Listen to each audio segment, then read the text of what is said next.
Assalamualaikum warahmatullahi wabarakatuh. Alhamdulillahirabbil alamin. Huwallazi khalaqal insana fi ahsani taqwim wa allafa baina qulubil mu'minin fa asbahu bi ni'matihi ikhwana. Wassalatu wassalamu ala asyrafil anbiya'i wal mursalin wa ala alihi wa sahbihi ajma'in, amma ba'd. Qala Allah ta'ala fi kitabihil mubin wa biqaulihi falyahtadil muhtadun. A'udzu billahi minasy syaithanir rajim. Bismillahirrahmanirrahim. Zuyyina lin-nasi hubbus syahawati minan nisa'i wal banina wal qanatiril muqantarah minaz zahabi wal fiddati wal khailil musawwamati wal an'ami wal harth. Zalika mata'ul hayatid dunya wallahu indahu husnul ma'ab. Sadaqallahul azim. Dijadikan indah bagi manusia mencintai hal-hal yang diinginkan berupa perempuan-perempuan, anak-anak, harta yang banyak berupa emas, perak, kuda pilihan, binatang ternak, dan sawah ladang. Yang demikian itu adalah kesenangan kehidupan dunia, dan Allah di sisinya lah tempat kembali yang baik. Surat Ali Imran ayat 14. Bapak dan ibu serta saudara-saudara, anak-anak kami, jamaah salat Isya dan Tarawih yang dimuliakan Allah Subhanahu wa taala. Pertama dan utama, marilah kita sama-sama bersyukur kepada Allah Subhanahu wa taala yang senantiasa memberikan kesehatan, memberikan kesempatan, dan juga memberikan kemauan kepada kita bersama, sehingga malam hari ini kita hadir di Masjid Taqwa ini dalam rangka Qiyamul Ramadan, menegakkan ibadah di bulan Ramadan yang penuh berkah ini. Selanjutnya salawat dan salam tentu tidak lupa kita kirimkan untuk junjungan kita Sayyidul Anbiya wal Mursalin, penghulu segala nabi dan rasul, yaitu junjungan kita Nabi besar Muhammad sallallahu alaihi wasallam. Allahumma shalli ala Muhammad wa ala ali Muhammad. Kaum muslimin dan muslimat yang berbahagia, kalau kita lihat perjalanan perjuangan umat Islam semenjak Rasulullah SAW, maka perang yang terbesar itu adalah perang Badar. Kenapa disebut dengan perang dahsyat perang Badar itu? Karena kekuatan tidak berimbang. Umat Islam 300 orang melawan musyrikin Makkah yang berjumlah 1000. Namun alhamdulillah kemenangan berada di pihak kaum muslimin. Setelah usai perang itu, Rasulullah mengatakan kepada para sahabatnya, "Raja'na minal jihadil asghar ilal jihadil akbar." Kita baru saja kembali dari perang kecil menuju perang yang besar. Tentu sahabat bertanya. Di dalam hati mereka mengatakan, masih adakah perang yang lebih besar dari perang Badar ini? Mereka pun mengajukan pertanyaan kepada Rasulullah. Mal jihadul akbar ya Rasulullah. Apakah jihad akbar yang engkau maksudkan itu ya Rasulullah?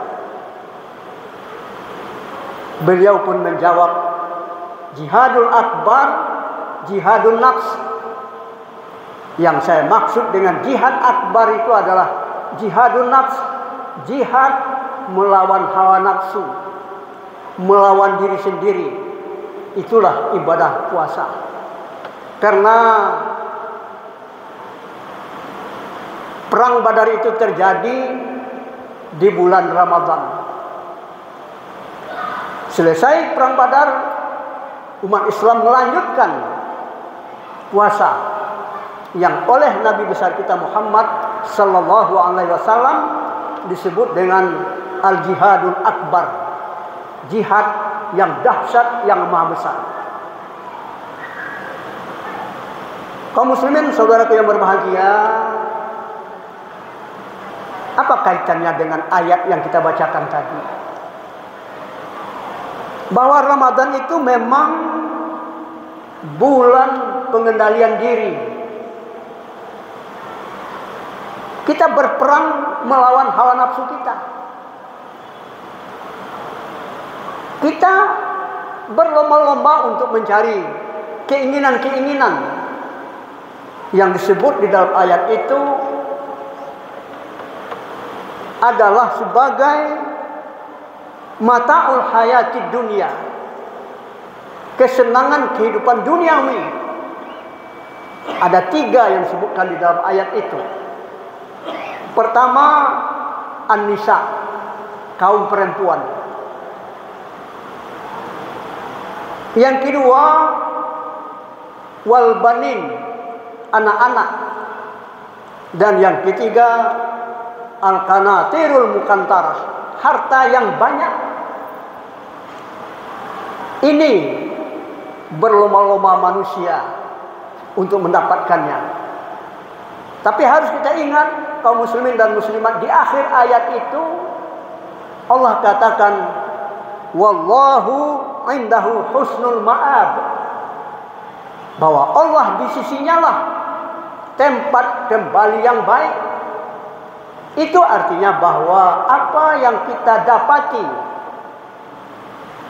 harus kita pertanggungjawabkan di hadapan Allah Subhanahu wa taala. Kalau yang pertama itu disebut dengan an-nisa, bagaimana kita menjadikan kaum perempuan itu perempuan yang saleh? Perempuan yang saleh. Kalau kita di rumah tangga sebagai pimpinan keluarga menjadi uswatun hasanah, contoh tauladan yang baik. Bagaimana kita menjadikan rumah tangga kita rumah tangga yang sakinah, mawaddah warahmah, di bawah ayah dan ibu tentunya. Dan ini disebutkan oleh Rasulullah, tiangnya adalah al-mar'ah as-salihah. Ad-dunya mata'un wa khairu mata'iha al-mar'atus salihah. Dunia ini adalah perhiasan. Dunia ini adalah kesenangan. Dan sebaik-baik perhiasan itu adalah perempuan yang salihah. Ini tentu tanggung jawab kita.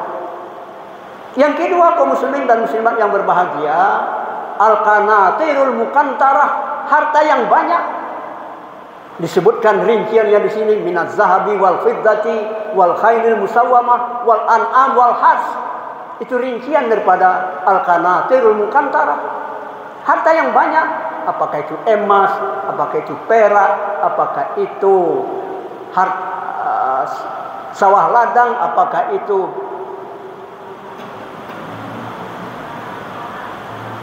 binatang ternak, semuanya itu tentu adalah hal yang perlu kita pertanggungjawabkan di hadapan Allah Subhanahu wa taala. Dari mana kita dapatkan? Bagaimana cara kita mendapatkan? Dan kemana kita infakkan? Kemana kita habiskan? Di dalam surah Al-Munafiqun ayat 9 Allah Subhanahu wa taala nyatakan, ya ayyuhallazina amanu la tulhikum amwalukum wala auladukum an zikrillah wa may yaf'al dzalika faulaika humul khasirun. Hai orang-orang yang beriman, janganlah harta bendamu dan juga anak-anakmu menghalangimu untuk ingat kepada Allah Subhanahu wa taala. Siapa yang melakukan hal itu, mereka adalah orang-orang yang merugi. Siapa yang terhalang mengingat Allah karena hartanya, karena anak-anaknya, karena keluarganya, itu adalah dicap oleh Allah sebagai humul khasirun. Mereka adalah orang-orang yang merugi.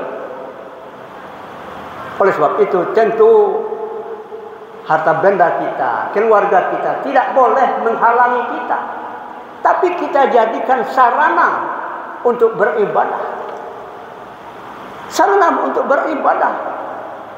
Bagaimana kita menjadikan harta benda kita sarana ibadah? Wa mimma razaqnahum yunfiqun.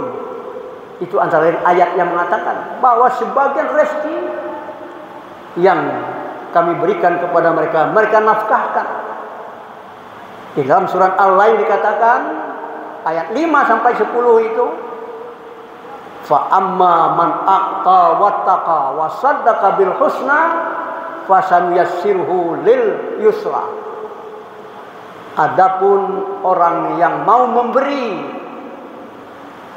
bertakwa dia, yakin dia kepada balasan yang baik dari Allah Subhanahu wa taala, kami akan berikan kepadanya kemudahan-kemudahan. Wa amma man bakhila wastaghna wa kadzdzaba bil husna fasanuyassiruhu lil usra. Adapun orang yang bakhil, merasa kaya, merasa cukup dan tidak meyakini balasan yang baik dari Allah, kami akan berikan kepadanya kesulitan-kesulitan. Untuk itu kaum muslimin dan muslimat yang berbahagia, mari apa yang telah kita dapat anugerah daripada Allah Subhanahu wa taala kita pergunakan sepenuhnya, sebagiannya untuk mendekatkan diri kita kepada Allah Subhanahu wa taala. Mudah-mudahan ada manfaatnya untuk kita bersama. Lebih dan kurang banyak maaf. Billahi taufiq wal hidayah. Wassalamualaikum warahmatullahi wabarakatuh.